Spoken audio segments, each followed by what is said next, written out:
Good evening, dear viewers. Welcome back to Diplomatic Talk. In this episode, we will discuss diplomatic relations between Turkey and Uzbekistan. Before we proceed, let's explore Turkey.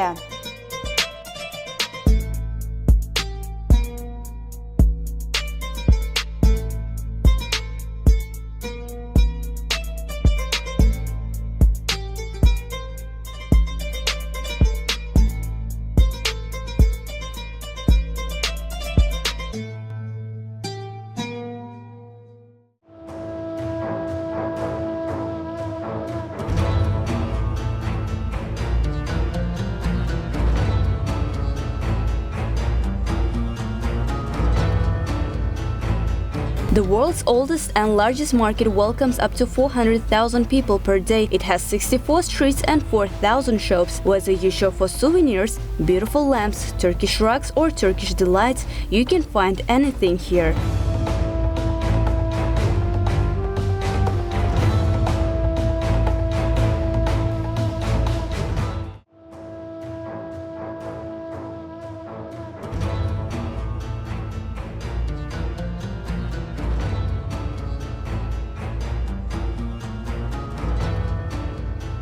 Turkey is predominantly Muslim and home to some of the world's most unique and impressive mosques. Mosques in Turkey are seen as far more than a place of prayer. Many of them celebrate Islamic art and have ornate interiors. Sultanahmet Mosque and Süleymaniye Mosque in Istanbul, Koçtepe Mosque in Ankara, and Selimiye Mosque in Edirne are some of the most impressive.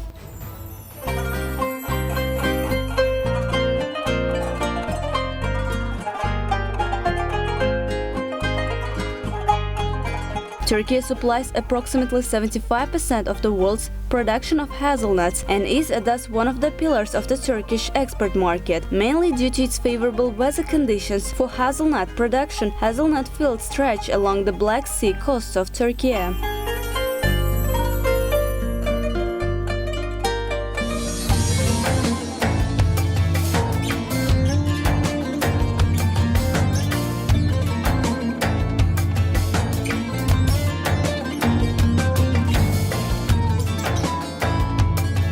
Turkey is largely self-sufficient concerning its food, exporting more produce than it imports and placing huge importance on locally produced ingredients, blending Mediterranean, Middle Eastern, Balkan and Central Asian cuisines. The result is delicious, particularly the plain full vegetable meat dishes. These are often made with garlic, nuts and spices, which are served with fresh bread, locally produced olive oil. Fish is often served on the coast where it's the freshest, and marinated seafood is a signature dish.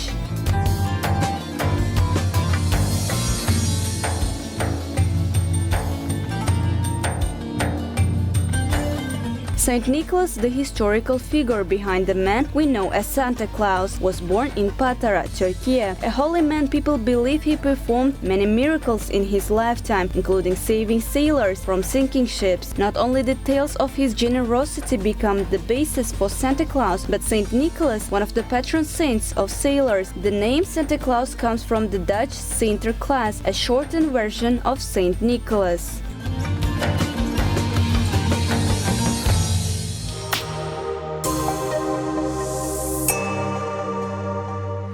Now let's discuss relations between Uzbekistan and Turkey. Turkey became the first country to recognize Uzbekistan's independence on December 16, 1991, while diplomatic relations between the two countries were established on March 4, 1992. Currently, Ali Sharakzam Khojayev has the diplomatic mission of Uzbekistan in Turkey. In contrast, Olgan Bekar has the diplomatic mission of Turkey in Uzbekistan. In October 2017, Mirziyoyev paid a reciprocal visit to Turkey, the first by an Uzbek leader since 1999. Uzbekistan simplified visa procedures and later reintroduced a visa-free regime for Turkish citizens. President Erdogan visited Uzbekistan again in late April, early May 2018, and then the parties established a new dialogue format, the High-Level Strategic Cooperation Council. Over the past years, the presidents of Uzbekistan and Turkey have met over 7 times. During meetings and negotiations at the highest level, the prospects for development of Uzbek-Turkish multifaceted cooperation were discussed. This is reflected in many important areas of bilateral cooperation, such as creating favorable conditions for the business circles of both countries, improving the investment climate, implementing cooperation projects, cultural and humanitarian exchange. Turkey has become one of the largest trade and economic partners of Uzbekistan. The two states plan to bring the volume of bilateral trade up to $5 billion in the coming years. In 2023, more than $500 million of direct investment from Turkish firms have been attracted, leading to the establishment of over 200 new enterprises in the country. Turkish exports to Uzbekistan were valued at around $1.18 billion, with Uzbek exports to Turkey at around $1 billion. However, the total trade volume between two countries exceeded $3.6 billion, an increase of nearly 72%.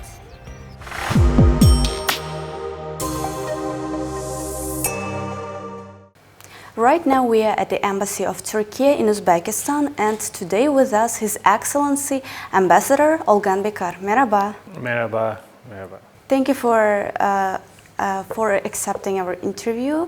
We know your schedule, like the diplomat's schedule, is very tight, and for letting us to take this interview. Thank you very much for having me today at the embassy. I'm very pleased to meet you. Yes, it is very cozy and welcoming here. So before we start, let's have a little bit of warm-up. How would you describe Uzbekistan in 3 words? Like, let's brainstorm. The Uzbekistan now, as you know, that we define Uzbekistan as our ancestral homeland, is a very special place for our citizens in Turkey, particularly the Samarkand and Bukhara, Hiva. These are the very historic cities for everybody living in Turkey. For that reason, serving in the homeland, we consider, and this is a great honor and privilege for any Turkish diplomat. For that reason, now the Uzbekistan also emerging as a regional center, and then the big countries and big international organizations like the European countries, EU, and all the international institutions. Now they focus on Uzbekistan. This is very pleasing development for us. Mm-hmm. Thank you. And as you may know, our program called Diplomatic Talk. So let's talk about a bit of diplomacy. How long you've been working in diplomatic mission? Now almost 30 years. 30 years. First, following the graduation, I entered the diplomatic service in 1994. First, I served at the Turkish International Cooperation Agency. At that time, the TICA was linked to the ministry under the ministry framework. TICA is an autonomous agency. Following my serving an expert at the TICA, I entered the foreign service in 1998. Since then, I have been working in different positions at the different departments in abroad and also in the headquarters in Ankara. This is great. Yeah, this is great. You feel the energy of serving in many places in the world, and I served in Germany, Azerbaijan, Austria. I also served as an ambassador in Somalia in 2014. after gaining experience, years experience at the diplomatic service. And now since 2014, now I have been serving as an ambassador in our diplomatic foreign service. 4 years in Somalia I served, and then in 2019 I appointed as a special envoy for Somaliland talks in Ankara. After serving 2 years as a special envoy, I was appointed ambassador to Uzbekistan. Now in April 2021, I presented my credentials letter to His Excellency President Mirziyoyev. Then now I am here. This is great. You made a long journey. Long journey, yeah. To Uzbekistan. You've said that you've been working in this mission for 30 years. Have you planned as a child to become one day a diplomat? Like, have you dreamed about as a child that one day I will become a diplomat? Now, actually, during my university years, I cultivated interest in political issues, history, and international relations. And then, following the faculty, I had two options. One is the academic career, the other is to enter the foreign service. And then I decided to enter the foreign service, but in parallel to my career, and then also I maintained my academic works, and then now I obtained my doctorate degree in and my wife also is a professor of international relations, and she always supported me in my career as well as also academic works. So I am a little bit lucky because now I am ambassador, but also have a doctorate degree. This is the main academic title in the academic world. As the ambassador, have you faced any challenges, maybe traveling a lot? Yeah, the diplomatic service a little bit challenging. Now, the serving in different countries abroad, and then to adapt yourself to the traditions and culture and climate and all other things, a little bit challenging for the diplomats. For that reason, maybe the first, I have to say that the living in a country, different country, itself also challenging. For that reason, before entering the foreign ministry in my country, you have to agree that you can serve any country under any conditions. I mean that the Latin America, USA, Europe, Middle East, Asia, and Africa, some places may be most promising for you, like the European capitals, like London, Washington, and other places. But at the same time, you have to prepare yourself to serve in Afghanistan, in Yemen, in Somalia, and other conflicting areas. The second is the after some times, now you have a family and the kids and also the wife. This is also create another challenge because accompanying a family with you in different places really is not good, because your kids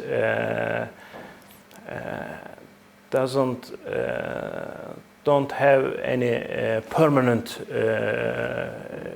permanent places. Also the working conditions a little bit difficult in our system particularly, but I know that in Uzbek system is the same, and the working long hours, whether you in the week, in Monday, Tuesday, Friday, but also the Saturday, Sunday, 8 hours, 10 hours, 11.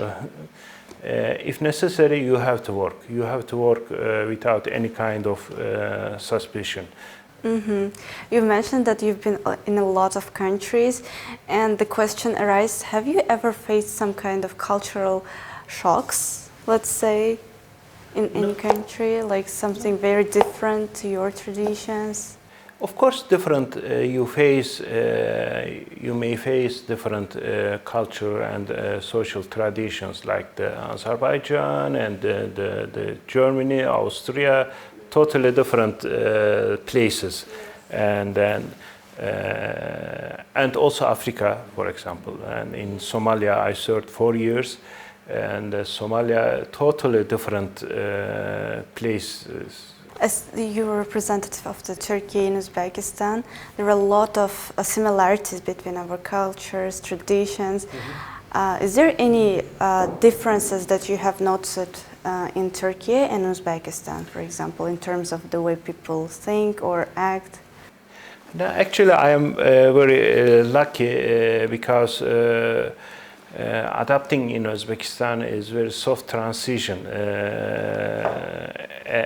At best, because we share the same culture, same history, same traditions, same family structure, and then at that time, 3 years ago, I immediately adapting myself to the Uzbekistan, because now, okay, we are the same people, and then living in the same manner, and then it's very easy to adapt yourself to the conditions in this country.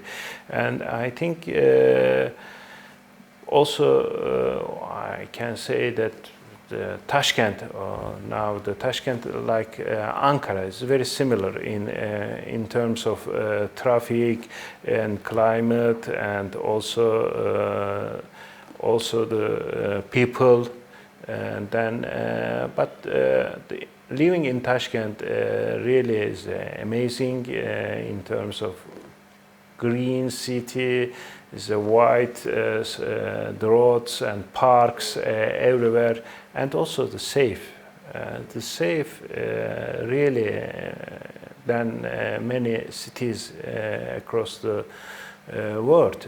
I know that you can walk at midnight in Tashkent, and then you cannot feel anything, because you know that this city is very safe. I personally, many times in the midnight, I saw many young girls walking, running, and this is very amazing, because in many places, in many famous cities, you cannot do this. Yeah. This is very interesting. Okay, now let's move on to the bilateral relations of two countries. We know that Turkey is one of the biggest trading partners of Uzbekistan. Is there any plans of two countries that are planning to implement?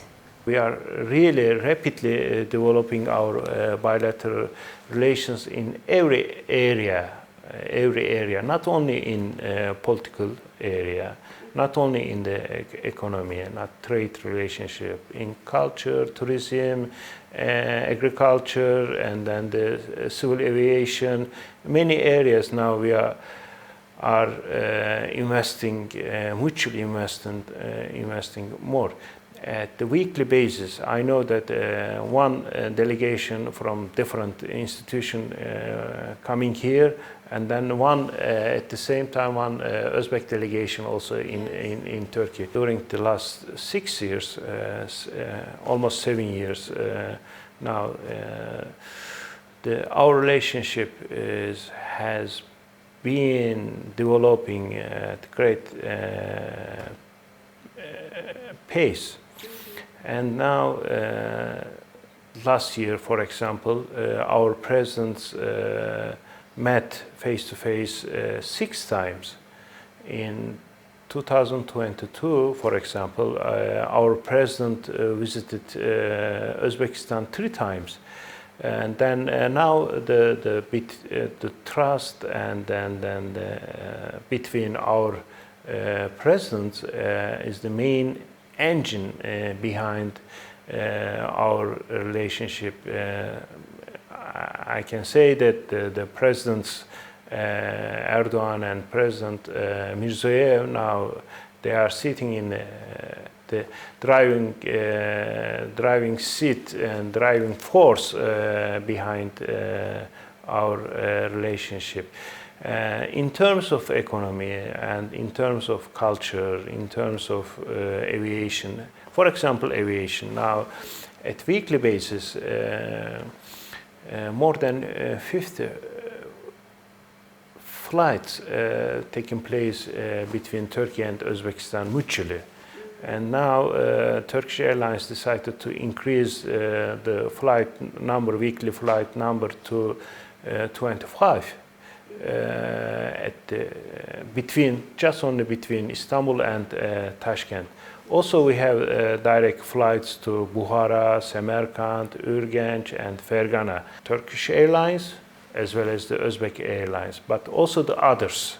Now they are flying to Izmir, Antalya, and other places. Yeah. Now we are witnessing an awakening, and then awakening in Turkey as well as in Uzbekistan. Now, in the history, we don't have this kind of relations, and this is a great honor for me to witness all this process. If I'm not mistaken, over 1,000 of businesses operating here in Uzbekistan correlated with Turkey. What kind of sector in Uzbekistan do you think is promising? Now, the first I would like to mention that President Mirziyoyev initiated a reform agenda. And then, based on this reform agenda, now the Uzbekistan is becoming really as an investment-friendly country.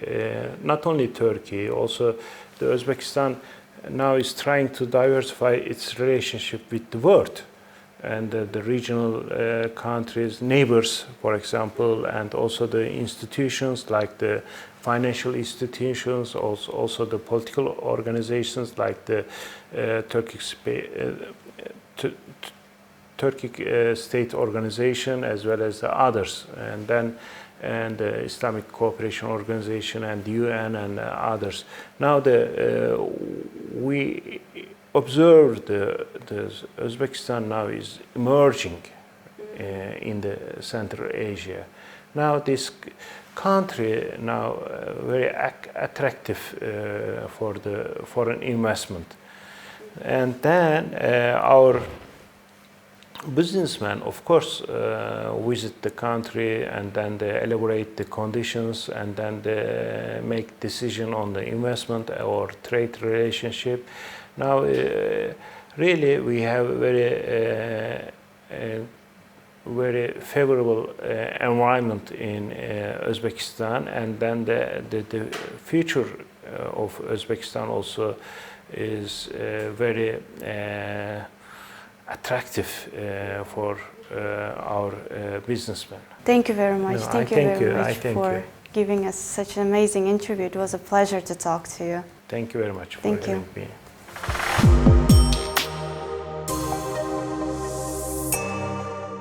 Thank you for watching our program and joining us on this diplomatic journey. Stay tuned for our next diplomatic talk.